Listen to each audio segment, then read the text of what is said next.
Remember the combiner models for Hero Factory?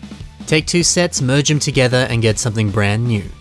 But I don't know, some of these models were just weird. For the longest time, I've not really liked the look of these models. But now that I've actually made some of them, well, maybe they're not so bad. Join me, and let's find out if these models are cursed, or actually kind of cool. Let's examine the good, the bad, and the ugly. Combiner models are pretty much within the DNA of LEGO constructible action figures. Even back in the early days of Bionicle, we saw a ton of them. As a kid, I loved a lot of these Bionicle combiner models. I remember building a few of them from some of my different sets and being quite impressed by the unique designs, especially since many of them were actually canon characters or animals within the universe. Heck, my favorite Bionicle set is technically a combiner model. That one did also receive a standard release boxed set, which is not common for combiner models, but it does happen. And Hero Factory was the same as Bionicle. Every single wave came with some combo models. So let's get stuck into it, shall we?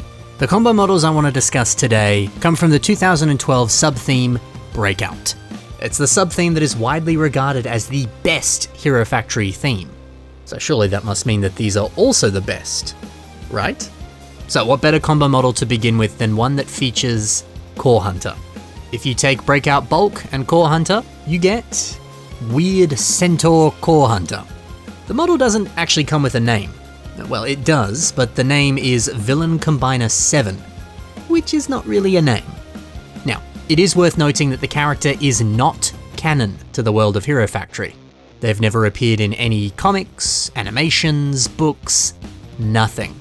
It's just a fun random dude. I've seen a few sources that call these combiner models different depictions of the villains of the wave.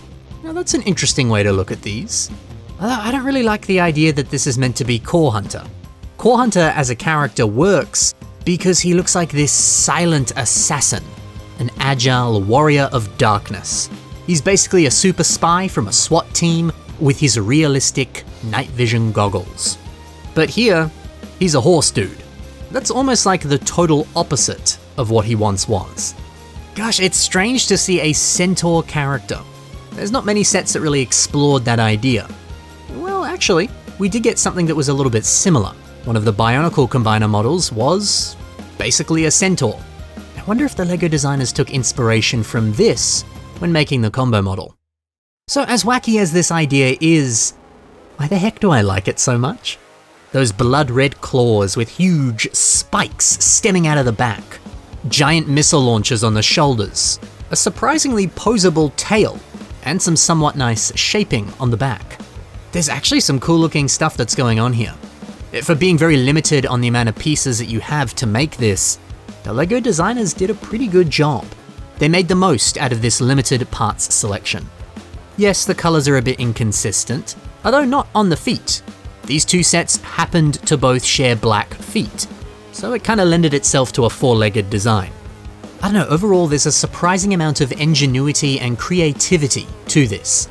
The model can hold its own weight, even when it's kind of kicking its front legs up like this. He can still look very menacing, he poses well. It's not bad. I really thought that I was going to hate this, but I kind of love how weird and wonderful it is. Huh. Well, alright, let's look at the other models. Are they surprising hits, or are they not so good? This one combines pieces from XT4 and Nex, and the result is Villain Combiner 6. This interesting kind of quadrupedal design feels like something that a mad scientist cooked up in a lab. And yeah, if we're following the idea that these are alternate takes on some of the Breakout villains, well, then this crazy death robot vibe does feel right on point for XT4. The buzzsaw being moved down under the legs is a nice touch. Now you can lightly glaze the ankles of any hero. The ultimate attack. The neck design, well, it does make him look like a giraffe. It does look a little bit goofy, especially with these long, weird, thin limbs. I don't know, the proportions on this are a little bit strange. I really can't tell if I think this is goofy and gawky and I hate it, or if the wackiness is actually what makes this charming. Maybe the quirky design actually rocks. Look, all I know is that I do prefer the original 2 sets. The cleaner colors and the more unique designs, they really shine. Let's move over to number 3. This combiner model morphs Evo and Toxic Reaper together. It is worth mentioning that all of these combiner models take the various hero and villain pair-ups and merge them together. You know, in a lot of the animation and the advertising, even on some of the box art, you'd see which villain was paired with which hero. It's fun that they kind of kept this theming when designing these models. Oh yeah, it's also important to say the instructions for these, you could just get them on HeroFactory.com back in the day. Now, you can just find the instructions on the wiki, they're pretty easy to track down. In fact, I'll have a link to them below. Anyway, when we merge these together, we get Toxic Reaper as a dog, or Villain Combiner 1, as this is titled online. I mean, the design isn't too bad, and something that's nice about it is that they managed to localize all the yellow onto the back and the tail. It's nice that the colors are all kind of blocked together. Yeah, it just makes things feel a little bit less messy and all over the place. I also like how this shoulder armor element, it pairs well with the face. Both of them have that kind of circular shape language, and one just sort of slots into the other. It kind of looks like he's wearing a little hat. It's kind of cute. Look, this is posable, it looks nice. This one isn't half bad. But when I saw the renders of this model back in 2012, I don't know, I thought it just looks strange. It really is a different experience making these in person. It totally transforms the way that I look at them. We're getting a bit of a trend. I thought these models wouldn't look good, I thought they'd be cursed, but turns out they're nowhere near as bad as I expected. Well, let's check out the next one, because that might change. This combines my boy Surge with Splitface, and the end result is this thing. Splitface Scorpion? I guess you could call it that. Or you could call it Villain Combiner 4, because that's its name. So yeah, we have Splitface's head on the end of this animalistic body. He's got little claws on the front and 4 legs on the back. Look, there's some interesting stuff going on here, but I'm not so sure about this one. Splitface's half and half head, it works really well on the original set, and that's because the rest of the set shares that same split color scheme. Here, that split down the middle mask just feels out of place. The color contrast of the lime and the red, it does feel a little bit too intense. It's kind of hard to look at. The limbs aren't really that polished, they just look a bit unfinished. And overall, it's a little bit messy and hard to read. This one I don't really like, if I'm honest. But this is a testament to how easily you can make any character or creature with CCBS pieces. The general shape is there. It does look like some sort of weird spider or scorpion. The character and creature building system, CCBS, it can accomplish some great stuff. I just think this model needs a little bit more work. The pieces that are used to make it, yeah, they're good. The model itself, not so much. It needs a bit more work. So far we've had a few swings, and we've had a few misses. What does the final combiner have in store for us? Villain Combiner 3 takes Breakout Furno and Shark Villain Jawblade. Merge them together and you get this guy. So this is one of the strangest leg designs that I've ever seen. The instructions tell you to make this kind of tripod.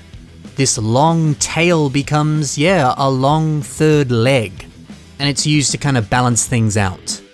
You're not told to do it, but if you want to, you could curve this tail back and it becomes a little turret. Interesting. You know, I actually really like this body. It does feel like a great upgrade for Jawblade. He's got tubes, engines, weapons, spinning turbines. He's heavily armored, he looks stronger, bigger, buffer. It's great. It's what I would expect in a kind of ultimate version of Jawblade. But I wish that these legs were just removed entirely. You can keep the big one at the back, it can just be the tail. But these stubby little legs, they look so goofy. They turn this quite menacing looking dude into a bit of a joke. Now, like I said, everything else is really good. The face is posable, that jaw, you can use it to chomp down on some heroes. Everything's great, just not the legs. I feel like this just needs a few little minor tweaks, and it would be perfect. So that's all the combo models. Well, all that I'm going to show you today. In total, Breakout Hero Factory had 11 combiner models. Maybe I'll talk about some of the other ones in a future video. Let me know if that's something that you want to see. It is worth noting, by the way, that a couple of these were actually packaged sets, and I believe that they were only sold in Korea. Yeah, you just got a package deal that included both of these characters, and if you wanted to, yeah, you could build the combo model. Fascinating. I wonder why those had such a limited release. Well, packaged like this, they're very limited. Just the individual sets on their own, super common, not rare. Anyway, my final verdict. I think that the original promotional images for these combo models, they did them dirty. They look so much worse in these pictures. But once you actually build them, once you have them in front of you, they're surprisingly good. Sure, a few minor problems on some of them, and some of them are definitely better than others. But for the most part, these models are really fun, and I had a great time making them. And not for nothing, they're like a little masterclass on the power of CCBS pieces. When you use the character and creature building system, you can have a small handful of parts, and it's so easy to make very diverse creatures, monsters, robots, and animals. Look at what you can accomplish with the pieces from 2 sets. Wow. But what do you think of these combo models? Maybe you could make some yourself. Again, there'll be a link below that'll take you to the Hero Factory wiki. Click on the individual combo model that you want, and then you'll be able to download the instructions. Nice and easy. Go check it out. Thanks for watching, everyone. Happy building, and bye for now.